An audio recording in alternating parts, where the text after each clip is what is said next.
Hey, today I'm going to go over actually how to make a Instagram post through Canva. And so by now you've already made a Canva account with your email, and your first or initial home screen may look a little different from mine right here because I've used it quite a bit before, but we're going to use this just to explore how we can make an Instagram quote without having to just regram or use an app that's a little bit more basic. So really quickly, first I want to go over, once you're into the actual working space, this is what it looks like. So here on the left we've got our little bar which gives us options of our old designs, and once we get moving it'll have our options of how we're going to be working with the actual post that we're creating. And then the first part, which I love here, is we have a ton of different options of things that we can create using Canva. So anywhere from Instagram posts to blog posts, we can actually make resumes and letterhead through here. You can make a logo through Canva. They have tons and tons and tons of options, and they're continuously adding. And basically what these are, they just use preset dimensions based on those types of platforms and what's needed so that that post that you do actually looks appropriate in that setting. So you're not having to spend all this time making this great graphic and then having it not fit or not be the right size. So we're going to be making an actual Instagram post. So, and I'm going to make an original one. On a lot of my posts, I'll just use, you see all these copies of copies, I'll use a copy, and so I have the same format because I do use a fairly consistent format for the quotes that I post to have uniformity, but I'm going to make a new one here. So, cool thing about this is, so now that we've opened a post, it creates a blank option. You can also add new pages, as you can see down here. But now this has changed. Our working tab here on the left, we can add different elements in. So this is shapes. We can add text boxes, various backgrounds, which are pretty awesome. We can even upload our own photos. So first of all, though, we're going to go through looking at some predetermined templates that they already have, which are awesome to use, especially if you don't have a set theme or format that you're typically or already using. So I'm just going to click this one just so you can see. And the great thing about it is when you create or when you choose a template, you can then adjust any of the words that you want to, and then even things like the pictures or the actual shapes that are in here. So this triangle, if you don't like it, you could take it out. A few other things that you can do is you can change the transparency. So up over here, we've got this transparency bar. So if I want the triangle, but I don't want it as opaque as it actually was, I can adjust that on here.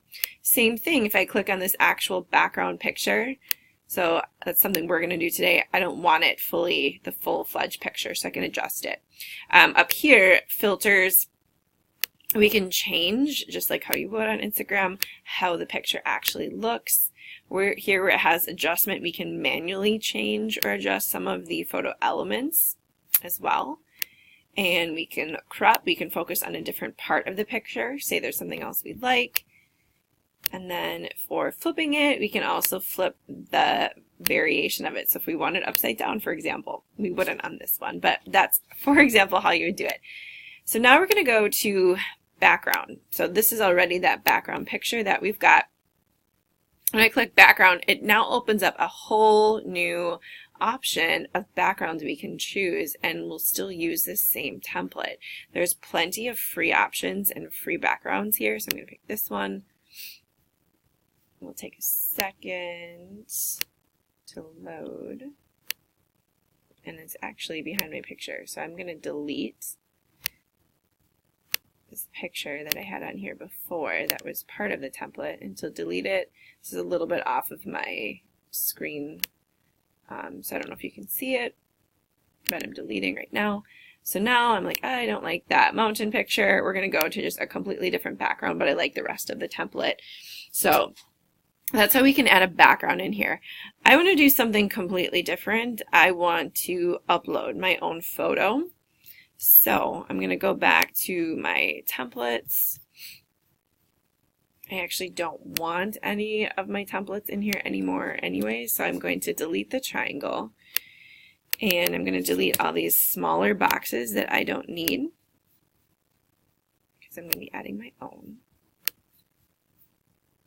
these are going away. I'm going to delete the element, and then I'm going to delete the entire group. So it's just plain now. And then I'm actually going to delete this picture. So now I'm back to my blank option. I'm going to upload a photo. So I've got a few that I've already uploaded here that I plan to use. And so I'm just using photos here that I posted on Instagram already, and it's kind of a nice way to recycle content so people still get a visual picture. It's maybe one I posted weeks ago, for example. So I'm going to use this one, and I want to make it a little bit bigger because I am using it as my background. I'm going to go into my adjustments, oops, my crop, and I want to make it bigger so that it actually does fill the entire frame. I'm going to stretch this a little bit more. Okay. And I don't know what I did, but if you do something that you don't like, just to show you, it takes a minute to upload it. You can always hit this button here. It's the undo. It will always undo anything you just did if you don't like it. So I want to make this black and white. So I'm going to go, you can also go here to adding some color palettes, but I'm going to go to filter. So I would like a black and white filter to be added to it. And again, it takes a second to load.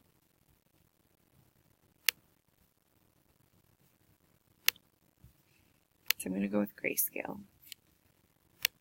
And then I'm going to go to transparency. I'm going to go to about 50 on my transparency. So now I'm ready to add in my actual quote. So they give you preset templates that if you want to have those in there, you can. So this one is actually fairly similar to what I'm looking for. You can adjust the size of it. So I'm now going to copy and paste the actual quote that I want to use and then play with some of the fonts. So this is the quote I want. It's not by Martin Scorsese, so I'm going to get rid of him. Don't need that in there. And then, but I do want a different font. So there's one that I typically use for these posts. We're going to go to Montserrat Light. This is the one that I want. I'm going to delete this bottom part. I don't want that element. So now I've got just this one nice and simple, easy text box. It's the font that I want, and we're going to play with a few things that might make me change the size just a bit. It's kind of a lot of words in one space. So I'm going to extend the box a little bit bigger.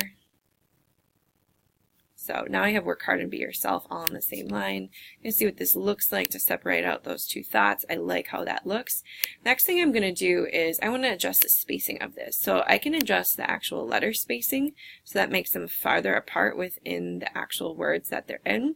You can also change the height, so it's a space in between the lines that we have. Another option we can have here is to anchor the text box. So that takes it down towards the bottom of the screen, to the top of the screen, or back in the center. I'm going to keep it centered. So I'm fairly happy with what I've got right now. The only change is I'm going to make this just a little bit smaller. It's a little too close to the edges for my liking. So I'm pulling it in just a little bit. And I'm going to make the font just a little bit smaller, because since I adjusted the spacing, it separated out my work hard and be yourself into 3 lines, which I don't want. So I'm going to go up. I've got 64. 56 is a little bit too small. So I'm just going to try 60. Hit enter. So now it changes it. I like that much better. I'm going to take and stay to the next line because I want some emphasis to be on that. Alright, quote looks pretty good. The last thing I'm going to add in is one more text box. I'm just doing a general one now, and I'm going to add in my actual brand name. So it's a typical thing that we'll see if you don't have an author of the quote, which this one I don't. And even if you do, you can use a small text box to add in the author.